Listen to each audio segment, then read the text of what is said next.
बाळासाहेबांनी सांगितलं की बाळासाहेबांच्या आयुष्यातला सगळ्यात मोठा प्रसंग आणि शिकवणारा प्रसंग 15 दिवसानंतर श्रीपतराव यायचे, वडील वडील यायचे त्यांचे बाळासाहेबांचे आणि धान्य जे काय असेल ते द्यायचे.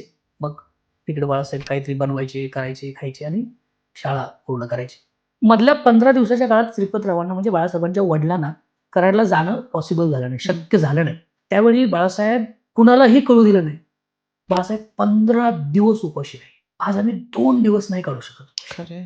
बाळासाहेबांचं ते वय होतं, जे वय वाढणारं होतं, ज्या वयाला खाणं-पिणं गरजेचं आहे, त्या वयात बाळासाहेबांना खाणं पण व्यवस्थित मिळालं नाही. बाळासाहेबांना एवढं माहीत होतं, की भूक लागली की आपण पाणी पिऊ आणि भूक भागू. अशातनं बाळासाहेब सुटले.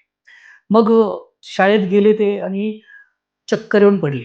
सगळीकडं गोंधळ सुरू झाला. शिक्षक जमले, विद्यार्थी जमले. काय झालंय कधी त्यांना मुख्याध्यापकांच्या कार्यालयात घेऊन गेले बाळासाहेबांना उचलून. कोण वारं घालतंय, कोण पाणी टाकतंय. फार अशक्त झाल्यासारखं झालं ते. आणि बाळासाहेबांना विचारतायत ते शिक्षक, की "काय झालं? तू चक्कर का आली? जेवला नाहीस का? काय झालं काय? कुठलं टेन्शन आहे का?" काय असं सगळं विचारलं असेल त्यावेळी. बाळासाहेबांनी सांगितलं, की "मी 15 दिवस झाले जेवलो."